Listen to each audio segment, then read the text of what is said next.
Thank you very much for the opportunity to share the new evaluation theory and approach with you.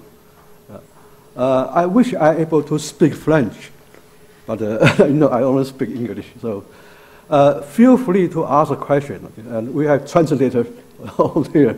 Okay. Usually, when we discuss evaluation theory or approaches, we don't discuss context. So context-free. Context-free has some limitation, okay? And it really needs to bring the context into the evaluation theory and approach to further advance evaluation, okay? And the context is philosophies of problem solving, okay? And there are three types of philosophy. One is reductionism, another one is system thinking, and pragmatic synthesis. So there are three contexts. Okay? So we're going to discuss the context and the relation to evaluation. Before we do that, okay, let me share the outline of this presentation with you. Okay. We're going to begin to introduce the traditional evaluation theory, especially by Campbell. Campbell provides a very useful tool to do outcome evaluation, okay? And quite influential. Actually, it provides a basic guide to do evaluation. So we're going to discuss the Campbell, and the Campbell famous for promotes random math control trial and the quasi-experimentation in evaluation. Okay. Then we introduce problem-solving philosophy, okay, as I mentioned. Then use the philosophy of problem-solving as a context to examine evaluation theory and approach. So by doing this way, we find out the current evaluation approach has limitation. Okay. And we really need new type of evaluation. Okay. So I'm going to introduce the three new approach: viability evaluation, effectuality evaluation, and transferability evaluation. Okay. So that's a brand new evaluation approach. Okay, and how many of you are familiar with Campbell? Campbell's experimental, quasi-experimental. How many of you know this? Okay, that's fine. Don't. Okay, okay. Campbell. Okay, let's discuss the history of evaluation. Okay, evaluation is a young science. The discipline starting from 1960s. Okay. So as a new discipline, of course, we need the methodology. Okay. So evaluators, during that time, they're looking for evaluation approach. And one of the pioneer called Suchman, he said, wow, we should use Campbell's. Okay. The Campbell's initial idea is use experimental approach and quasi-experiment to do research. But we can apply same theory, same approach to evaluation. Okay. And this suggestion is quickly accepted by most of evaluators. Okay. Okay, so then it becomes a major evaluation tool for outcome evaluation. Okay. And we all know that Campbell's approach emphasizes use random math control trial, okay, to provide credible evidence on intervention's effectiveness. Okay. And the reason for this idea is because random math control trials have been utilized in biomedical research with remarkable achievement. So a lot of events say, hey, maybe we use the random math control trial, maybe we can't achieve something like a biomedical research. Okay, so that's the background of program evaluation. It's okay? Yeah. Do we need translator? Okay, that's fine. Okay.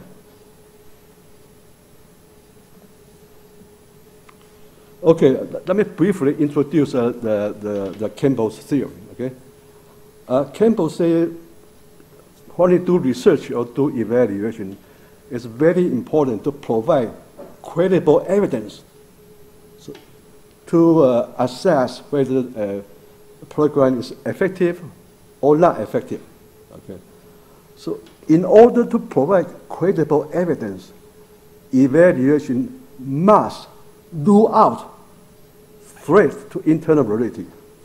Okay. So Campbell give a list of the so-called threat to internal validity. Okay. Began from history. Something happened during the evaluation may happen, and that might affect the outcome. So the outcome may be the historical event. It's not the event, not the intervention. So we have to control that. Okay. Maturation. Okay. People grow wiser anyway. Okay. So again, intervention could be because people get wiser, more knowledgeable, rather than the intervention. So we have to do that. Okay. So those are a list of the threat to internal validity. Okay. Okay. One other thing I want to point out is the selection. Selection it's a self-selection. Okay. So the highly motivated people, they're more likely to attend intervention. Okay. So it may be the self-motivation affected outcome. It's not because of intervention. Okay. Okay. For example, you come to this class, means you have high motivation to learn evaluation. Okay. So that may be the reason you have an excellent evaluation. No, you have effective in some way. Okay, because your self-motivation. That has to be controlled. Okay, so that's all the Campbell's idea. Then how to rule out all the threat to internal validity in order to get credible evidence? The Campbell said the answer is randomized control trial. Okay, so randomized control trial, they eliminate all the threat to internal validity. Okay, if you're not able to use randomized control, use quasi-experimentation. Okay, quasi-experimentation is able to maybe control many of the threat, not at all. Okay, so the best approach is randomized control trial. The next is quasi-experimentation. Okay, many of you and me, we apply one group pre-test and post-test. Right? And Campbell said that's not good. Okay, that's the very weak design. Okay, so that's what the Campbell said. Okay, and the Campbell work, they've been widely applied, especially under the top-down approach. Okay. Top-down approach then say, when we evaluate intervention program, the most important one is do efficacy evaluation. Efficacy means randomized control trial. Okay. And ideally, we do the effective evaluation. That means we apply random control in community. Okay. Then after that, we do dissemination. Okay. But as you know, many evaluators, they skip effective evaluation. So after they do efficacy evaluation, then they call that's evidence-based intervention. Then they push for dissemination. Okay. So usually we skip effective evaluation, right? So from the efficacy, then it becomes the dissemination. Okay. So that's the reality. Okay. So that's what they say it should be. According to Campbell idea, you should do that. But in reality, efficacy evaluation, then we do dissemination. Okay. And I just want you to compare the program evaluation and biomedical research. Okay. biometric research, there are tremendous contribution, okay, by applied dynamic control. But you can see the biomedical research actually did not do one efficacy evaluation. They do many, okay? For example, the preclinical research, they do numerous dynamic control trials. Then on animal, okay? But the clinical trial is a human being. Again, even that they have a phase 1, phase 2, phase 3, okay? So it's a long process, okay? So I just compare the biomedical research and what are we doing right now? We're doing the one rhythm control trial. Then we say that's evidence-based. We push for community application. So there's a huge gap on biomedical research and program evaluation. Okay? Those are important background for you to realize. Okay, and like I said, the Campbell stuff, strong influence on evaluation, okay? So evaluation through rhythm control trial labeled as evidence-based. Wow, evidence-based, okay?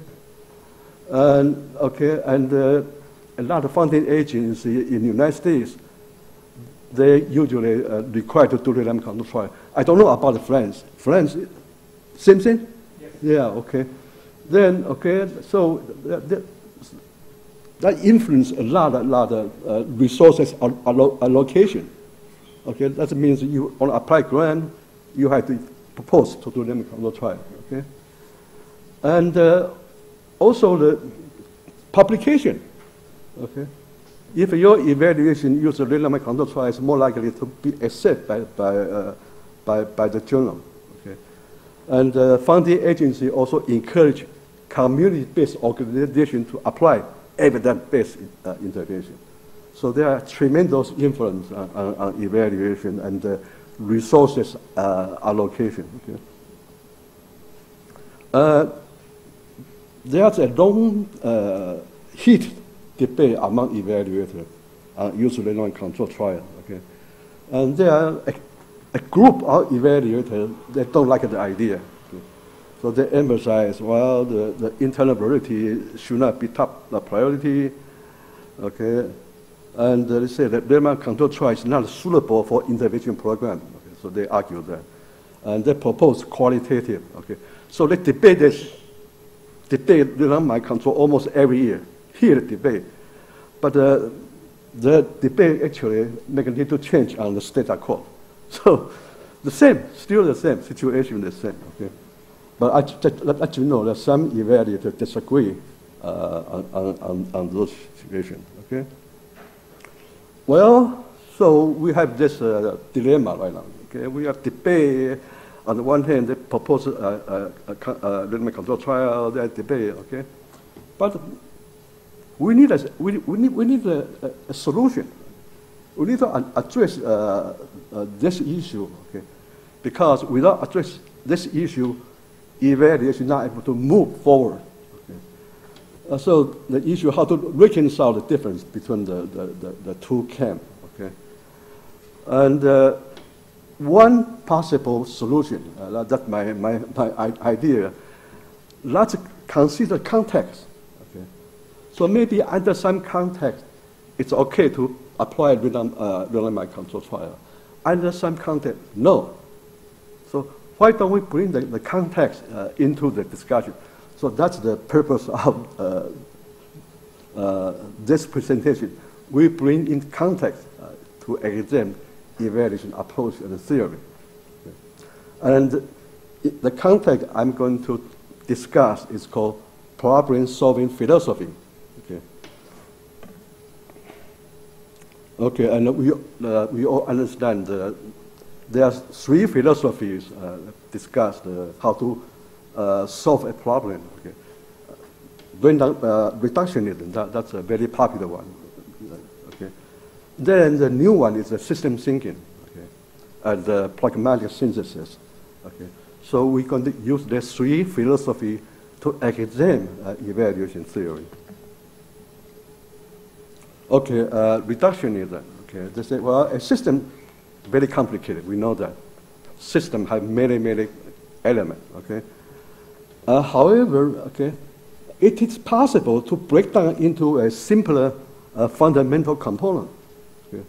So maybe a system they have a few hundred elements. Okay, we can reduce to a few, 2 or 3.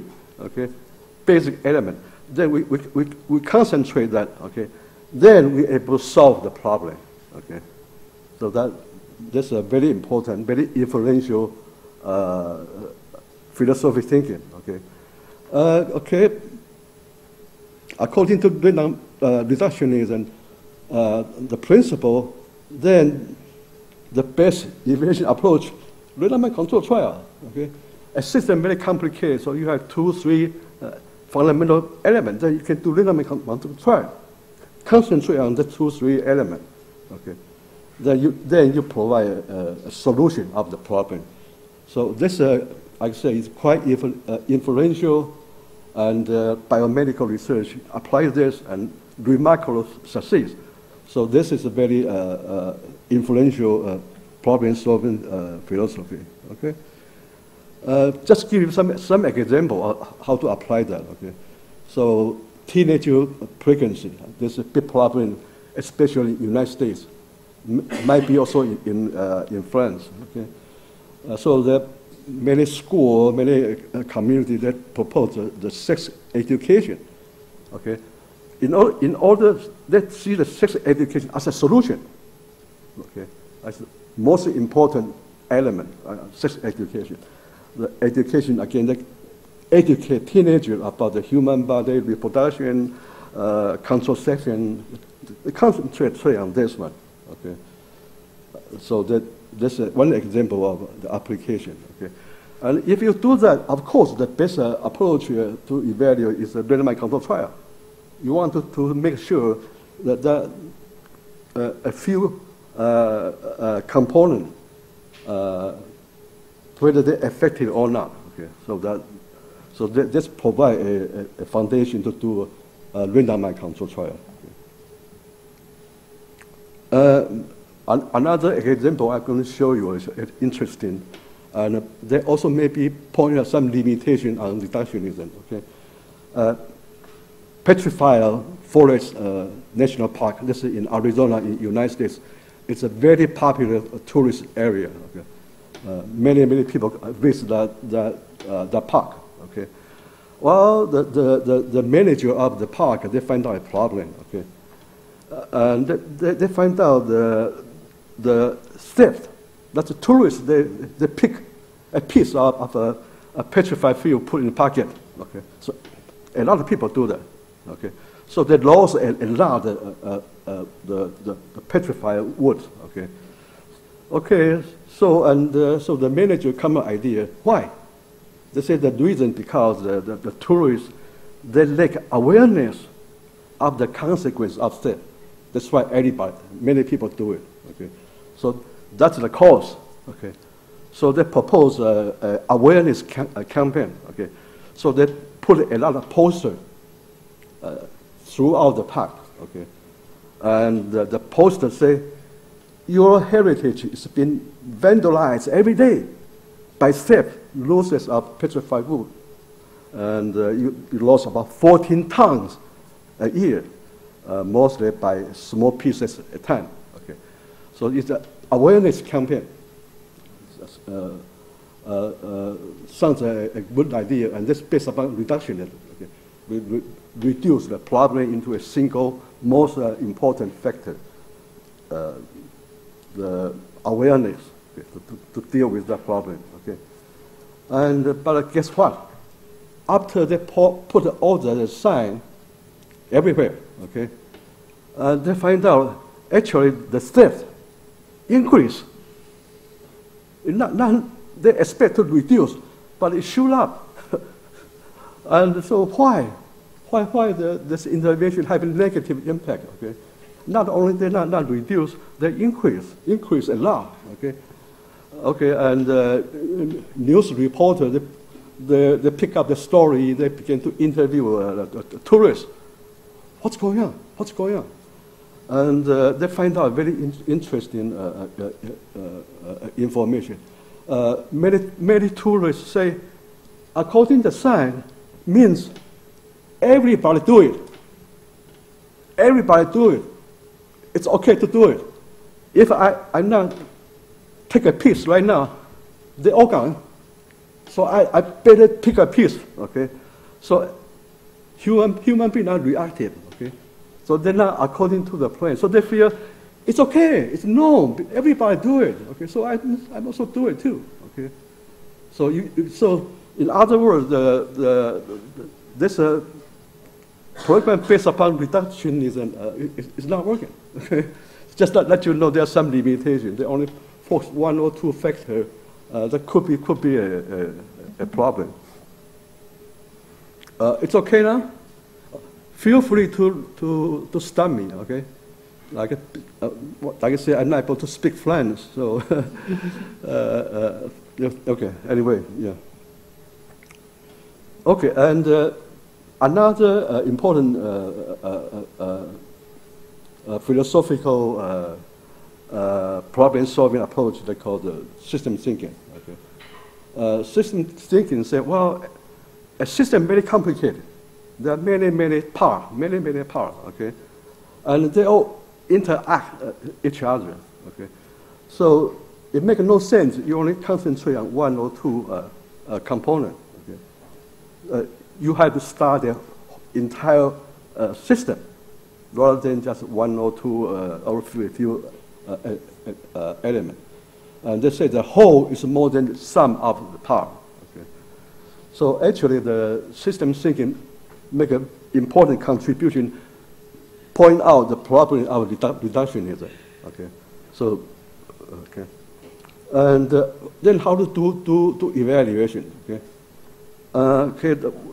One problem here is according to system thinking, you have many elements,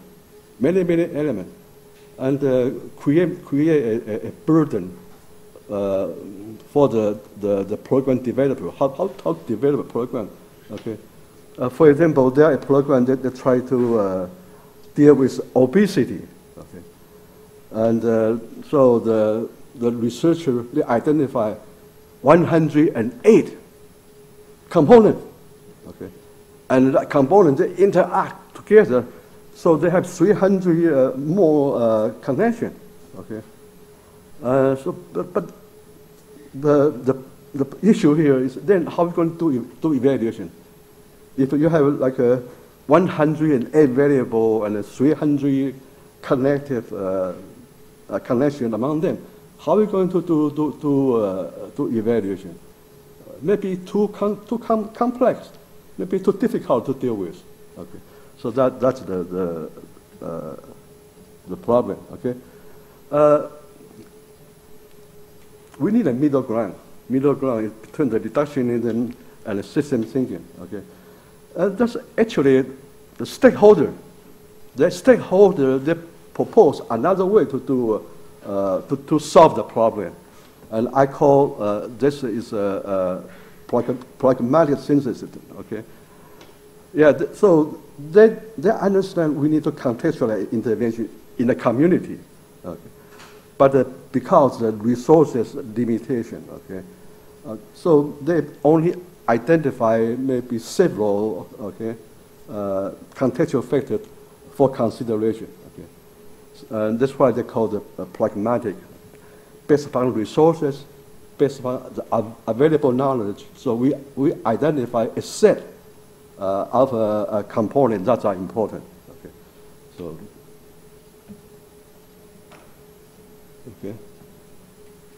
okay, so that's what I call the pragmatic synthesis. Okay, and community problem solving according to stakeholders. Okay, they feel we to address to solve the problem. Actually, it's like a puzzle. Okay, a puzzle. So they feel the intervention just one piece. You need other pieces to solve the puzzle. Okay, so that's the way. That's the way they're thinking. For example, in the sex education program, okay, yeah. So they might use the education, but they add additional component. Maybe talk about morality. Okay, morality is very important. One deal with prevent the teen pregnancy. Okay, they maybe bring the family support. Maybe address the issue on services. Okay, so that's the community way to solve the problem. It's not a researcher's way. Okay, so my observation, the program in the real world. Okay, the majority of them is based upon pragmatic synthesis. Okay, not based upon system thinking, not based upon reductionism. Okay. By bringing the problem-solving approach into evaluation, for me, that could be a Da Vinci Code. Okay. Maybe allow us to realize what would be the hidden problem, what the hidden predicament. Okay. Then provide direction how to solve the problem. Okay. That's why the problem-solving philosophy is important in this presentation. Okay, so here, this issue. Okay, we know the biomedical research, they are very successful, wonderful. Okay, but biomedical research, they deal with a closed system, human body, closed system. Okay. That means that the interaction between the contextual factor is not so direct. Okay. So and if a medicine work in a control setting, the medicine likely to work in the community. Okay. So it's generalizable. Okay. So that kind of thinking actually is not applicable to intervention program. Intervention program is working under an open system, and the contextual factor interact with intervention. Okay? For example, if you propose an intervention, and the community culture may be influenced whether the intervention will work or not. Okay. Community resources or the economic situation may interact with intervention. So in real world, in open system, intervention is interact with the community. Okay, so the problem on the top-down approach, the popular approach, they're not working well because they ignore the contextual factors. Okay, so that's what I just said. Okay, top-down approach, they emphasize randomized control trial, they emphasize the fidelity. Okay, no change. Intervention should be there. Okay, no change. Okay, fidelity very important. Okay, and again, I repeat this to remind you what the top-down approach look like. Okay, so I identified the limitation and apply the Campbell's typology and the top-down strategy to evaluation dissemination. Okay. My first reason is the condition for designing and administering evidence-based intervention do not represent real-world operations. Okay. Like I said, in real world, the contextual factor is there, the interact. You're not able to eliminate that. Okay. And so the second limitation is the evidence-based intervention do not address the practical issue. Okay. Evidence-based difficult implement real world, and intervention is efficacious, that means effective. Okay. Let me go through this one. Okay. So the problem one. Okay. Let's show you how the randomized control is really is not represent the real world situation. Okay. So this is open air for school. This is asthma program. Okay. So they want to educate the parent and the children how to deal with asthma. Okay, and when they do research, they use randomized control trial. Okay, and how they do it? they hire highly qualified counselor. The counselor usually have PhD or master degree. When they do rhythm control trial, they use the best counselor. Okay, and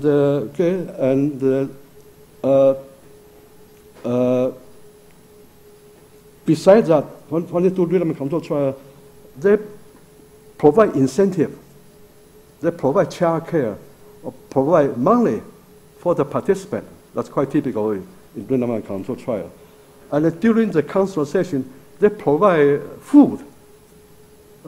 They provide a drink for the participant. So very comfortable setting. Okay, so okay. But when they apply the evidence-based intervention into the real world, into the school, the condition totally change. Okay, the school, they don't have no money to hire PhD counselor or master level counselor, so they use what parents ask the volunteer with a limited training that deliver the intervention. Okay,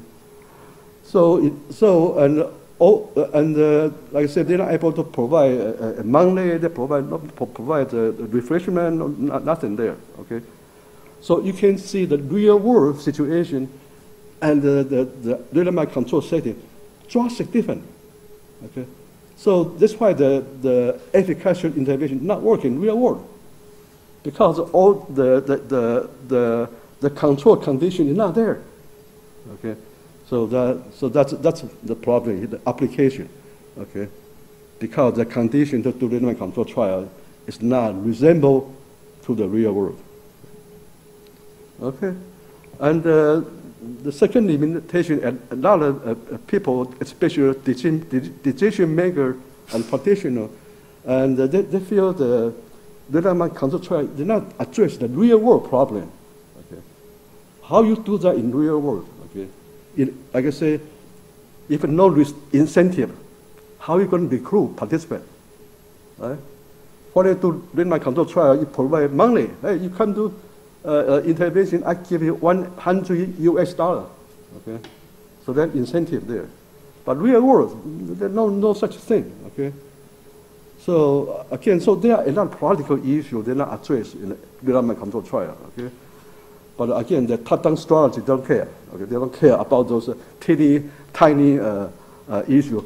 But those teeny, tiny issues very important in real world. Okay, so they don't provide that information.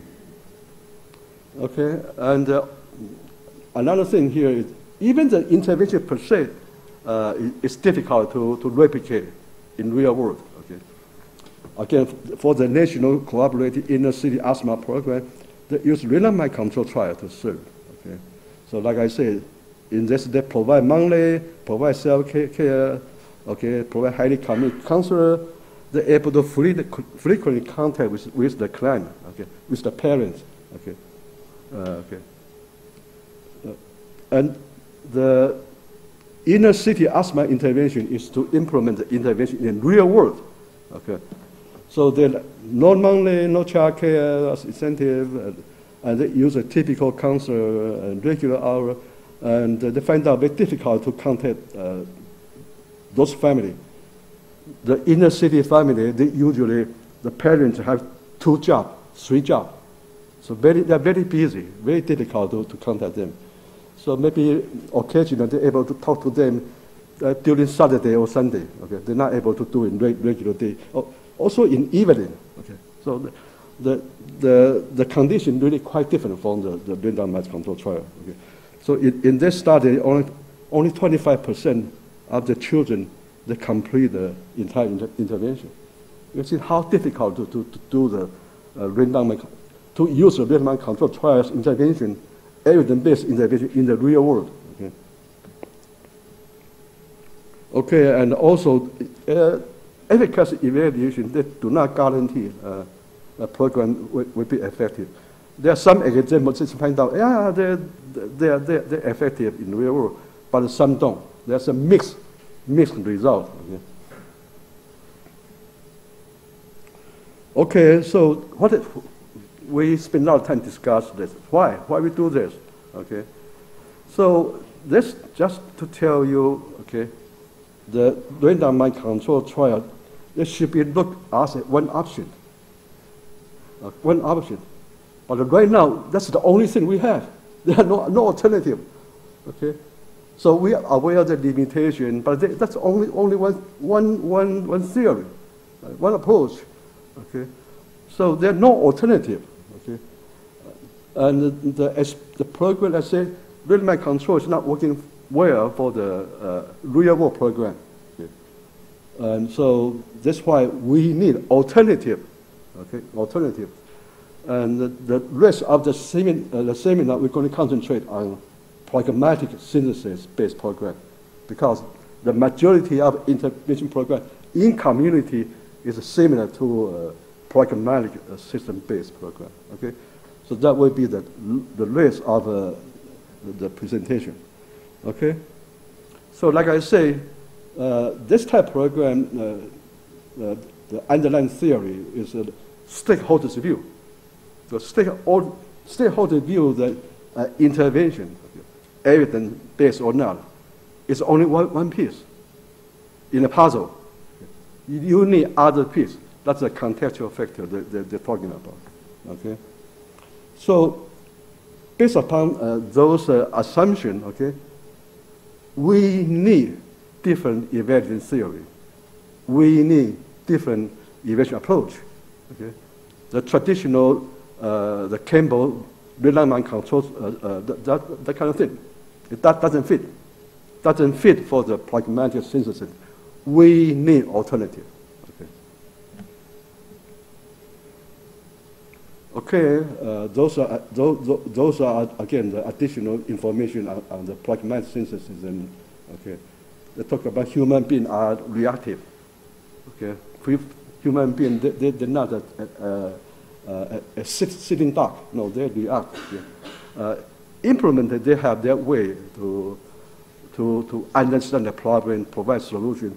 So very likely they can modify the intervention. And the client also reactive. Okay, remember the petrified park. Client they are reactive too. Okay? So you have to take all this condition into the evaluation theory and approach. I propose use bottom-up approach. So the traditional approach, top-down. Bottom-up, okay? And the first evaluation is not real-time control trial. The first evaluation should be viability evaluation. Make sure evaluation is viable in the community, then you move on. If an intervention is not viable, no, that's no good. So that's the first evaluation. Then we need different way to do outcome evaluation, right? Remember Campbell approach, they try to eliminate all the contextual factors. And this new approach, we embrace. We include the contextual factor in the evaluation. Okay, so okay, that's the second type. Then important to address the issue of how to transfer the evaluation outcome to other situation. Okay, so that's the transferability. Okay. Okay, and according to this strategy, only the intervention that are viable, effectual, and transferable, they are suitable for dissemination. Okay. Okay, so this shows that the huge difference between the top-down approach and the bottom-up approach. Okay. Okay, the bottom-up. The first evaluation, not real mind control trial. No. It's a viability evaluation. Make sure that's viable. Okay. Then you include the second one. Say you not rule out all the threat to internal rate. No, you include the important contextual factor in the evaluation as a package, not a unrealistic, pure independent. Evaluation. Okay, so the holistic evaluation program as a whole. Then we discuss transferable, how to transfer to other community. Okay. So there are 3 types of new evaluation approach. Okay. Quite different from the traditional way to do evaluation. Okay. It's okay so far? Is that too challenging? Please bear with me, okay? Okay. So what is viability evaluation? Okay. The viability to assess whether a proposed intervention is practical. Practical means the community council, they're able to do it. You don't require long, intensive training. No, a typical council is able to do it. Okay. That's practical. Okay. And suitable means that the program can be managed by a typical community-based organization. You don't require researchers to get involved. No. The local community-based organization is able to do the job. Affordable means not expensive. Okay. Because the community-based organization, their budget is quite limited. Okay. If your intervention is very expensive, out of the question, they're not able to do that. And the cultural responsive means that the intervention fit local culture. Okay. It's not against the local culture. Okay. And the last one, helpful. Helpful is the clan, the implement assessment. Okay. So their opinion. So the helpful is not the rigorous, effective, not that kind of thing. It's the initial impression. Okay. The reason for that because viability had to done in a very timely fashion. That means if you take 2-3 years to do it, no, that's not useful. Just a few weeks, you know the outcome. Then decision maker can utilize the information, okay, whether to modify the intervention. So it has to be timely, okay, not time consuming, okay. So helpfulness is initial, okay, initial. And again, the researchers say, oh, the evidence is not strong. No, wait a minute. Okay. This is just the first evaluation. We want to get the quick feedback from the community on the intervention. Okay. So that's helpfulness. Helpfulness is clients' feedback about the intervention. Implementers' feedback on the intervention. Yeah, it's subjective, yeah, but very useful for the first evaluation. So that's called the viability evaluation. Okay, and when you do the viability evaluation, make sure you got funding agent support. You not just go there to do it. No, you have their buy-in, and because they're going to utilize the information to modify the intervention. So you have to work with the funding agency. Okay, you not just do viability by yourself. That doesn't work. Okay, and also, like I said, the viability evaluation. You require implementer, you require client or patient's feedback. Okay, you have to provide an environment for them to comment. Okay, if you're not able to provide safe environment, don't do that. Okay, especially the implementer. Implementer, they usually reluctant to comment on intervention because they worry about the funding agency may not happy. Okay, they might worry about their boss may not happy. Okay, so make sure you're able to do that. Otherwise, don't do viability evaluation. Okay, one good example to do this is HIV counseling testing. Okay, this is very popular maybe in France, in the United States, in England, or very popular in Western society, okay, but in China it's quite new, okay. So when I involve this program, the Chen they don't have counseling testing, okay. The target population is injection drug user. They inject the drug, okay, and they use 13 share needle, okay, They share the need of each other. So very easy to get HIV transmission, okay? So the HIV counseling testing, they provide free testing, provide free consultation. They also educate how to do a safe injection, okay?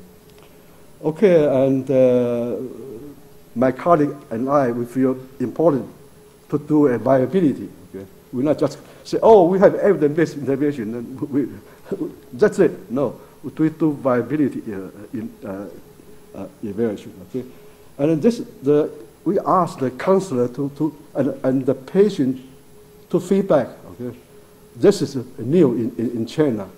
In China, the subordinate, they're not provide any comments, okay? To the policy or intervention, okay? So we make sure we are able to create a safe support environment for counselor and client to feedback, to do the initial feedback on the program, okay? Oh, and the information provided by them is very, very, very interesting, okay? It's eye-opening for me, okay? Okay, and the first comment say, well, the Western way to do counseling not working in China, okay? The Western way counseling, yeah, so the patient here, counselor there, then they meet, then they begin to do counseling right away. Okay, that's the typical counseling process in Western society. So the counselor say this would not work. Okay, would not work in China. If you do counseling, the first thing you must establish relationship with the client. You let them feel comfortable. Okay. So the first, you have make some connection. For example, the counselor can make, hey, which school you graduate? You say, oh, I graduated from the Mountain High School. A counselor, oh, I know that school. I was in there before. So you make some conversation to connect. Okay, connect with the client. So where your home? My home is in West Side City. Oh, I know the city. Oh, blah, blah. So engage some connection first, some relationship. After that, then you do counseling testing, okay? Okay, and this is eye-opening experience, and this is very good comments, okay? Okay, and the second comment, interesting. In a Western society, when we do the counseling testing, we say, this is good for you. They prevent you from get the HIV. It's good for you, important. Okay, and again, the counselor said that doesn't work well in Chinese society. Okay, the Chinese society, you mentioned individual well-being. That's not a big deal. You have say the intervention, the new clean needle is important for your family. Important for your community. Okay? So the community, they're not going to have a lot of people there have HIV. So important to the community, and the most important for the whole nation. Okay. So this kind of thing may be important, not important for the Westerner, but in Chinese, under their culture, you have to emphasize collectivity. Okay, not just individual, collectivity. Okay. So we modify the protocol to emphasize collectivity, not just individual. Okay. Okay, and they also comment we have the demonstration how to use the condom, and they say no, because that create an embarrassment for the female. Okay, and one important thing here they also mentioned. Okay, during that time, maybe now too, the drug use is illegal. Okay. Illegal. So the police they might come over to arrest the client. Okay. So you have to address the safety issue. Okay. Okay. So then the program managers that contact the city government, get the cooperation from the police department. They're not going to arrest a participant. So they have policies, okay? Let them do the counseling, no arrest, okay? Okay, all this viability information very important. So we modify the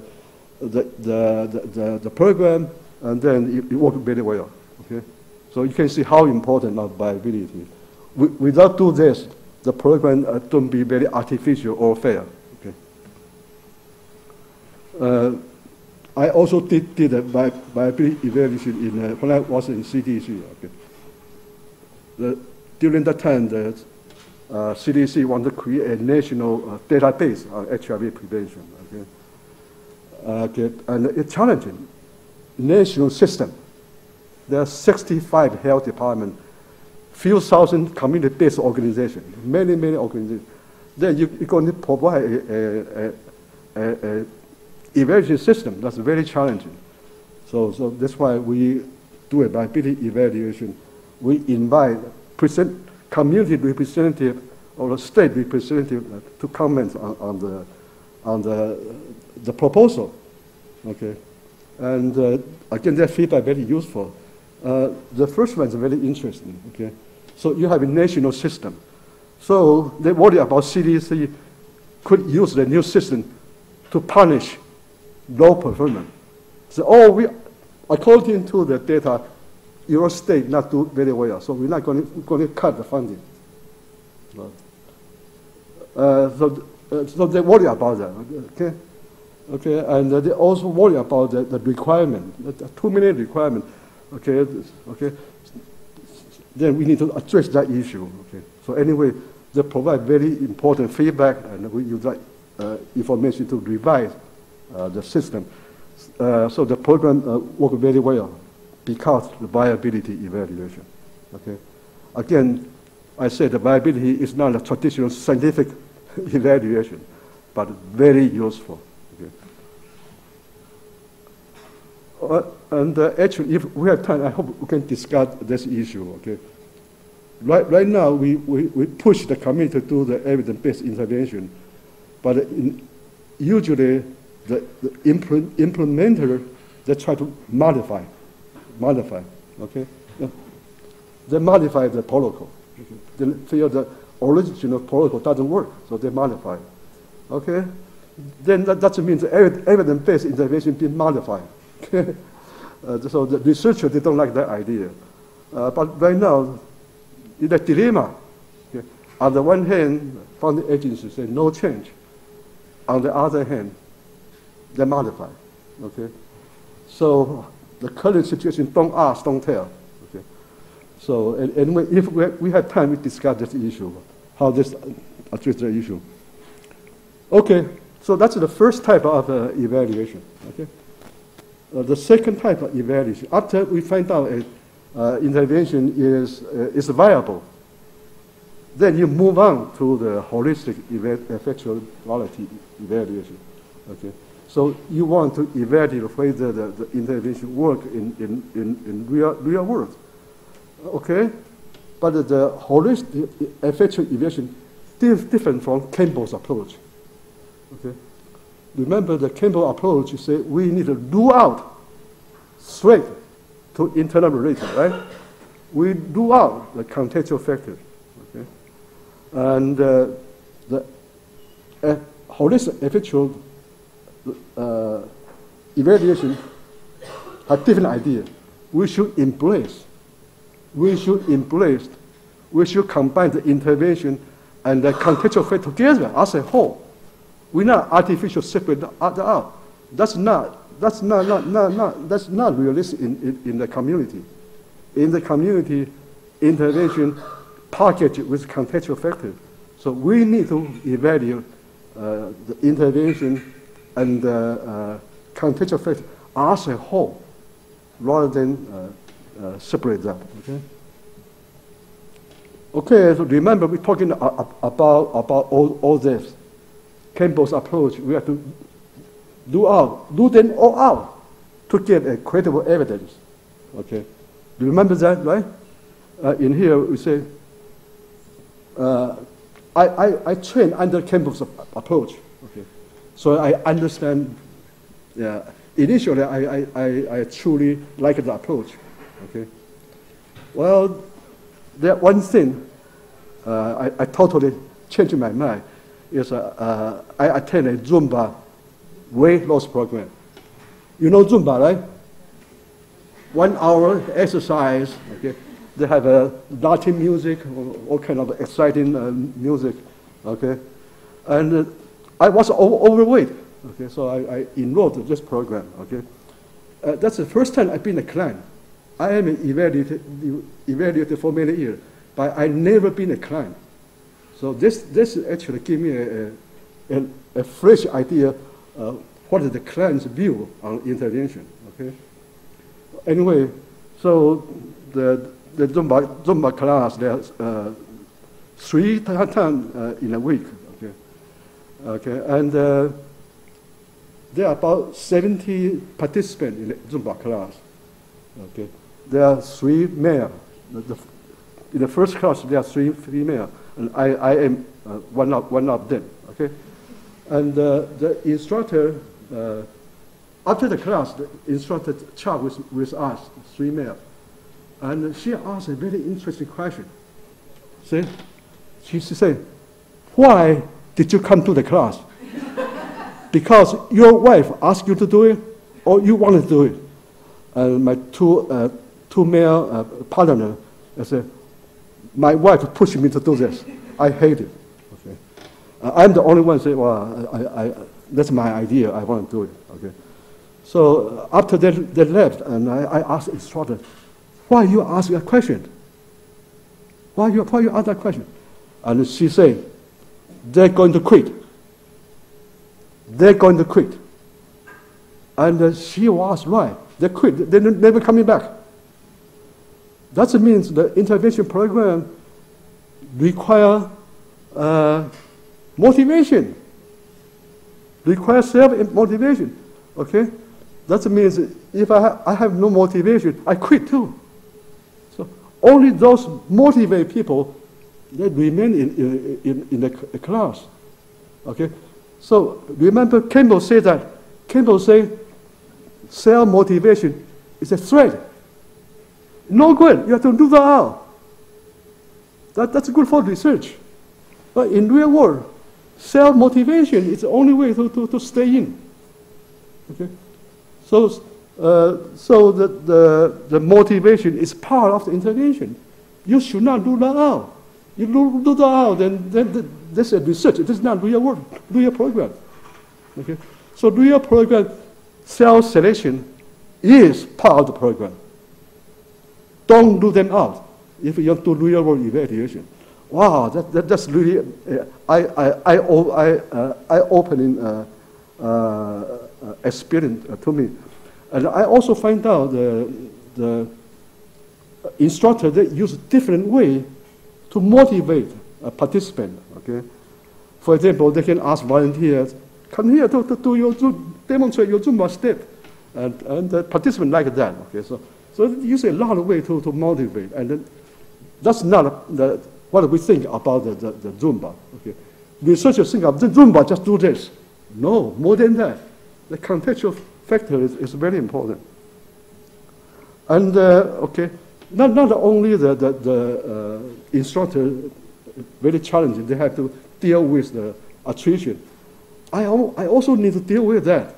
I find that I also, for example, spend tremendous time to attend the class. Okay. In addition to 1 hour exercise, you have to drive there, and you have to take a bath. So a lot of time, it could be 3 hours altogether. Okay, time consuming. Okay, so without motivation, I bet I could quit. Especially, I enjoyed watching the reality TV program. I used to sit watch the television a lot. By doing this, I'm not able to do that. I give up my hobby. Okay, so and another thing is also interesting is my classmates. My classmates, they are very good people, but they're teasing me because I'm only one male in the class. So like yeah, I know they are friendly, they are good, but they're teasing me. Okay, one example. Have you heard a song by Beyonce? It's called "I Am Single Lady."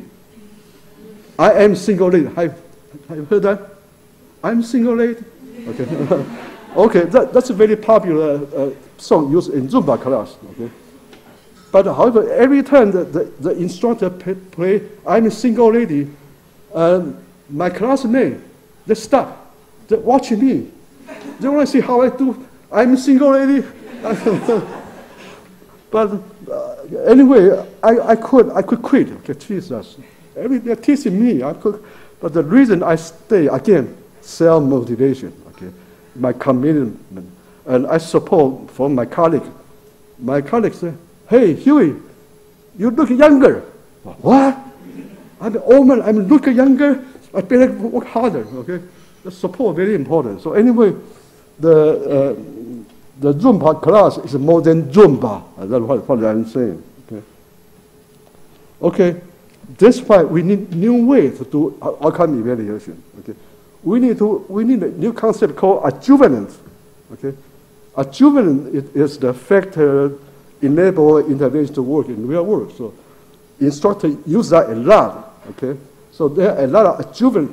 So and in Campbell, adjuvant could be the threat to internal validity. You should do well.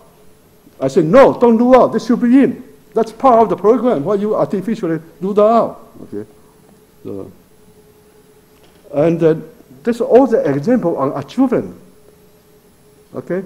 And there's not a threat to internal validity. There's a real thing. Why you want to do that out? Make no sense. Right? So the new outcome evaluation, the holistic evaluation, include the adjuvant rather than do them out. Okay? Okay? Of course, not everything is adjuvant. There are bias you have to deal with, right? Okay? So, for example, if you modify your instrument, it could create error. Attrition, that's bias. Okay? But adjuvant not bias. Adjuvant is part of the program. So evaluation need to do our bias, but not adjuvant. Okay. Okay. So you can see difference between the Campbell's approach and my approach to do outcome evaluation. Okay. Campbell's approach is to evaluate an intervention pure independent effect. Pure. Okay. Let's do out all the contextual factors. Okay. My approach is to evaluate joint effect, okay. Intervention and adjuvant all together. Okay, all together. Okay. If you do that out, you learn nothing from the program. Okay, that's part of the program. Okay, so that's why my approach is different from Campbell's approach. Okay, so this the procedure to do the holistic effectuality approach. Okay. Okay, and actually I use this approach to evaluate the HIV concentration program. Okay. Again, I don't use random control trials. One group test try to include adjuvant factor into the program. Okay, so I use one group pre-test, post-test design. Then I use pattern matching. I use the qualitative. So you have to use innovative way to evaluate the impact. Okay, rely my control. No, that doesn't work. Okay, so this is a new way to do effectual approach. Okay, so after we find out a program is viable and effective, the next issue is the transferability, right? We have transferability evaluation, okay? And so, before that, I'm going to give you some background on this. Remember, Campbell, he provided the two types of validity, external validity and internal validity, okay? So Campbell make a contribution. But after mentioning this, then Campbell provide very little how to enhance external validity. Campbell's work is for internal validity. Okay. So we need an additional tool. We need a tool to address generalizability issue. Again, I'm saying Campbell did not provide approach to do address external validity issue. Okay. Okay. And then, what real world evaluation able to address external validity? I call this. There are two kinds. Target generalization. That if you know your evaluation outcome is going to apply in another community, so you can make sure your evaluation relevant to that community. Okay, but in many situations we don't know. We don't know who are the potential users. We don't know. Okay, so that's the second type. How to deal with that? That's called exhibit generalization. Okay. And this is a different way to do generalizability. Okay. Remember, under the Campbell's framework, who decide whether the intervention is generalizable? Researchers.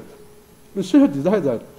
And this approach, no, you let potential users to decide that. Okay. That's more realistic, right? You ask the stakeholder to do it rather than you researcher to make an arbitrary decision. Okay, so that's the exhibit generalization. Okay. Okay, and those are the procedure. Again, you should evaluate viability first. Okay, you should evaluate effectuality first. Then you provide that information to the potential user to consider. Okay. You not decide for them. You provide information for them to make choice. Okay, so that's and after that, then you can do follow up. Okay, so again, a different way to address the generalizability. Okay, and this one example here. Okay, North Carolina County in United States, okay, they passed a new law. It's a carbon monoxide alarm ordinance. Okay. They find out that in United States, every family has a car, okay, in the garage, and sometimes they forget to turn off the engine.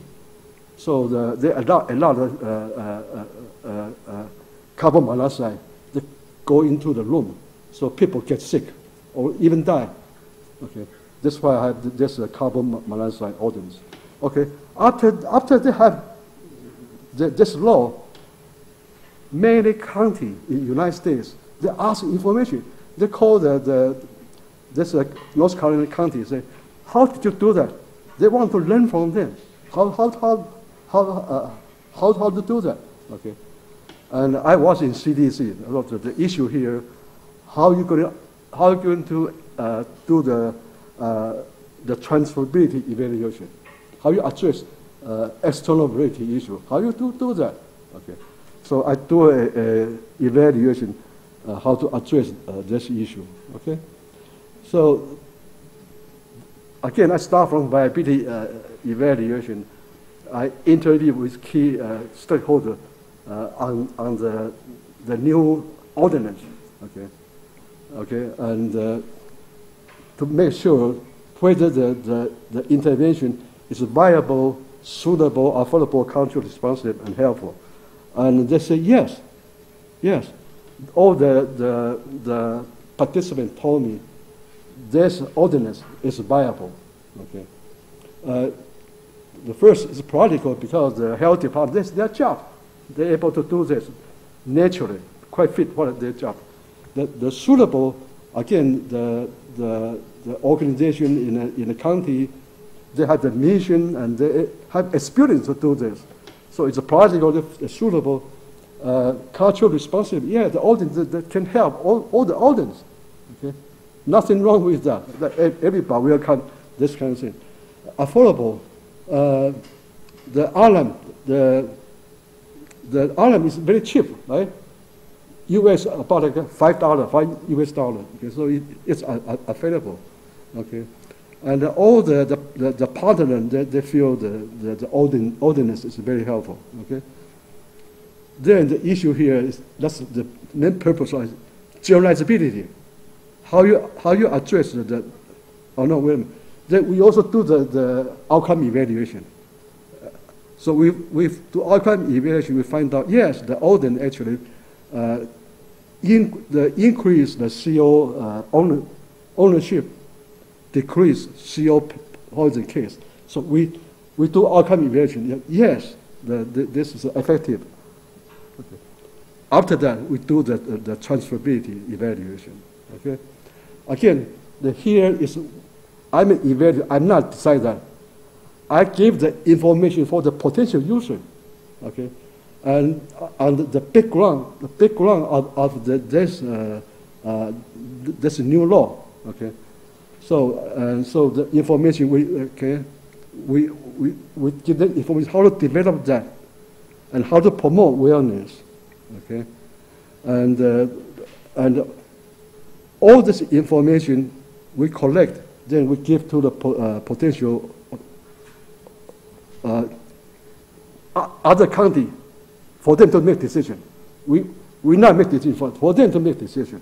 We give them all the information, the viability, effectuality, and how to do it, all of them, for them to make decision. Okay. Of course, we can do follow up to say what the outcome after they adopt. But I left CDC, so I didn't get involved on this. Okay. So those are the example of the new perspective. Okay. So again, I compare the top down, the bottom up. Okay. By the way, I'm not saying to not to use top down. No, you can use that, but we need to have option. Okay. So right now we provide option. Okay. Option. That means if the potential user feels top-down approach is not working, here's the alternative. Okay, so again, I'm saying I do not say don't use top-down. You can use that, but we need to have option. Okay, so this is alternative. Okay, so there's an advantage to use the bottom approach. Okay, so make sure innovative intervention useful for stakeholders. Avoid wasting money. Top-down approach, okay, wastes a lot of money. In the United States, the National Institute of Health, they spend million dollars to do the top-down approach. Only 10% of the intervention being utilized. 90% is waste. Okay. So you use bottom up, able to make sure usefulness. And also provide a fresh view. So we have three new evaluation type, right? We have viability, effectuality, transferability, new type. Okay. Balance scientific and practical needs. Stimulate a new way to think about intervention design. Okay, so I know this is challenging, but thank you. You stay to the end. Now is for you to ask questions. Any question? Okay. Please, yeah.